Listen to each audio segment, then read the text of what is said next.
معروف شاعر ساغر صدیقی کے والد نے ساغر کی پسند کی لڑکی کو یہ کہہ کر ٹھکرا دیا تھا کہ ہم خاندانی لوگ ہیں، لہٰذا کسی تندور والے کی بیٹی کو اپنی بہو نہیں بنا سکتے۔ غصے میں اس لڑکی کے گھر والوں نے اس کی شادی پنجاب کے ضلع حافظ آباد میں ایک متمول شخص سے کر دی جو کامیاب نہ ہو پائے، لیکن ساغر دل ٹوٹنے پر اپنے گھر کی تمام آسائش اور آرام چھوڑ کر داتا کی نگری یعنی داتا دربار لاہور میں قیام پذیر ہو گئے۔ جب ان کی محبوبہ کو پتہ چلا کہ ساغر داتا کے در پر رہتا ہے تو وہ داتا صاحب آ گئی۔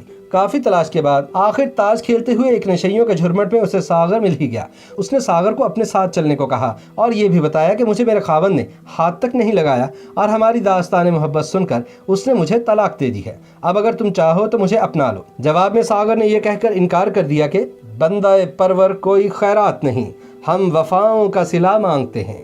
غربت، ڈپریشن اور ٹینشن کی وجہ سے ساغر صدیقی کے آخری سال نشے میں گزرے اور وہ بھیک مانگ کر اور اپنی غزلیں بیچ کر گزارا کرتے رہے۔ ساغر گلیوں میں فٹ پاتھ پر سویا کرتے تھے لیکن تب بھی شاعری نہ چھوڑی۔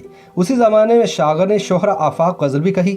زندگی ایک جبر مسلسل کی طرح کاٹی ہے، جانے کس جرم کی سزا پائی ہے یاد نہیں۔ کہتے ہیں کہ جب جنرل ایوب خان پاکستان کے صدر تھے تو ان کو بھارت میں ایک مشاعرے میں مہمان خصوصی کے طور پر بلایا گیا۔ جب مشاعرہ شروع ہوا تو ایک شاعر نے ایک درد بھری غزل سے اپنے کلام کا آغاز کیا۔ جب وہ شاعر شعر سنا کر فارغ ہوا تو جنرل ایوب نے اس شاعر کو کہا کہ محترم، جو غزل آپ نے ابتدا میں پڑھی بہت درد بھری غزل تھی، یقیناً کسی نے خون کے آنسوؤں سے لکھی ہوگی۔ ایوب خان نے داد دیتے ہوئے کہا کہ یہ غزل مجھے بہت پسند آئی۔ جواب میں وہ شاعر بولے کہ جناب والا، آپ کے لیے خوشخبری اور حیرت کی بات یہ ہے کہ اس غزل کا خالق، اس کو لکھنے والا یعنی شاعر آپ کے ملک پاکستان کا ہے۔ جب ایوب خان نے بات سنی تو دنگ رہ گئے، بولے اتنا بڑا ہیرا میرے ملک میں موجود ہے اور مجھے پتہ ہی نہیں۔ جب اس شخص سے غزل کے شاعر کا نام پوچھا گیا تو اس نے کہا کہ جناب والا، اس درد بھرے شاعر کو ساغر صدیقی کہتے ہیں۔ جب جنرل ایوب پاکستان واپس آئے اور ساغر صدیقی کا پتہ معلوم کیا تو کسی نے بتایا کہ وہ لاہور میں داتا کے در پر رہتے ہیں۔ جنرل ایوب نے اسی وقت اپنے چند خاص آدمیوں پر مشتمل ایک وفد تحائف کے ساتھ لاہور بھیجا اور ان کو کہا کہ ساغر صدیقی کو بڑی عزت و تکریم کے ساتھ میرے پاس لاؤ اور کہنا کہ field marshal general Ayub Khan صاحب آپ سے ملنا چاہتے ہیں۔ جب وفد لاہور پہنچا تو داتا دربار کے سامنے کھڑے چند لوگوں سے شاعر ساغر صدیقی کے رہائش گاہ سے متعلق پوچھا۔ لوگوں نے طنزیہ لہجوں کے ساتھ ہنستے ہوئے کہا کہ کیسی رہائش، کون سا شاعر، ارے آپ تو ایک چرسی اور بھنگی کے بارے میں پوچھ رہے ہیں۔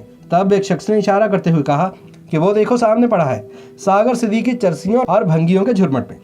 جب جنرل ایوب خان کا بھیجا ہوا وفد ساغر کے پاس گیا اور ان کو جنرل صاحب کا پیغام دیا تو ساغر صدیقی کہنے لگے کہ جاؤ ان سے کہہ دو کہ ساغر کی کسی کے ساتھ نہیں بنتی، اسی لیے ساغر کسی سے نہیں ملتا۔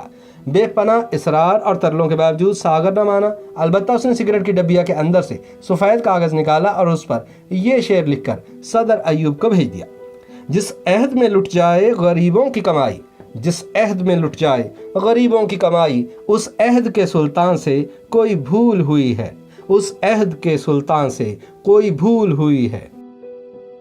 YouTube پر گوگلی نیوز دیکھنے کے لیے youtube.com کی سرچ بار میں googly news T V type کریں۔ گوگلی نیوز کے پیج پر سرخ رنگ کے سبسکرپشن والے بٹن پر کلک کرنا نہ بھولیے۔ YouTube پیج پر اپلوڈ ہونے والی ویڈیوز سے باخبر رہنے کے لیے بیل آئیکن پر کلک کیجیے۔ آپ کو ہر نئی ویڈیو کے بارے میں نوٹیفیکیشن موصول ہو جائے گا۔